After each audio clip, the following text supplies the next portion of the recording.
Remember when the pandemic hit and we were all forced to work from home and somehow everything still worked? Deadlines were met and Zoom became your second home and pants totally optional. But now companies are calling us all back. Back to traffic, back to dress codes, back to office birthdays with soggy sheet cake. Why? Today, we uncover the real reasons your boss suddenly cares about your physical presence. Spoiler, it's not for your company's sparkling spirit. First off, let's talk about the elephant in the office. Companies spend billions on fancy downtown offices, ergonomic chairs, artisanal coffee makers, and collaboration pods that no one asked for. Now that those buildings were sitting empty, CEOs were sweating harder than the junior analyst at the quarterly review. According to CBRE, the world's largest commercial real estate services and advisory firm, office vacancies hit a record high in cities like Toronto, San Fran, and all across the world in the year 2023. That's a lot of unused foosball tables. So what's the plan? Easy, guilt trip your workers to commuting back to the office. Because what's worse than losing money? Admitting that you're losing money. And mind you, these office leases are long term and there's hefty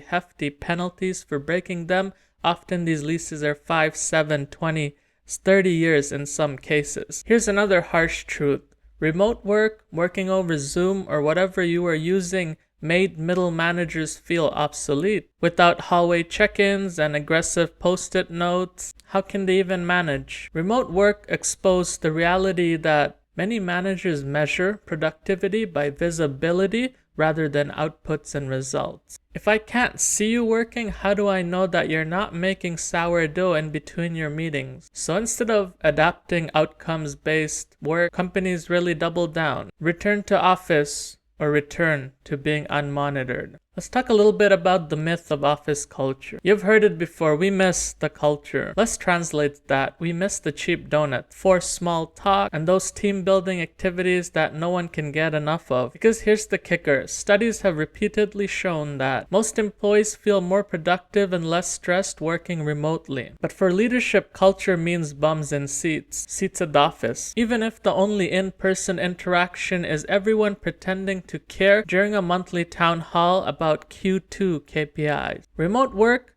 forced employers to trust their employees. In-office work, as you may know, is really like a theater performance. You show up, look busy, nod in meetings, and go home afterward. It's great productivity theater, and some leaders still confuse this with actual output and result. Now, bringing everybody back and going back to the office gives managers the illusion of control. And if they don't see you working, are you even working at all? And truthfully, one thing that must be mentioned is that remote work let many people from outside big cities land big jobs. Suddenly, geography was not destiny. Small towns, single parents, people with disabilities all had a better shot. That's great for workers, but uncomfortable for gatekeepers who relied on proximity and office politics to climb the ladder up. So bring everyone back in, shrink the funnel, and keep the inner circle tight. After all, how do you gossip at the water cooler if there is no water cooler? So here's the kicker. As I've said, many studies prove that remote work works. Now look, if you like being in the office, that's great. No shame in loving your desk fern and the free pens. But forcing everyone back to justify cost and ego, that's not culture, that's control. If you're a remote worker, hybrid hero, or Slack ninjas, this one's for you.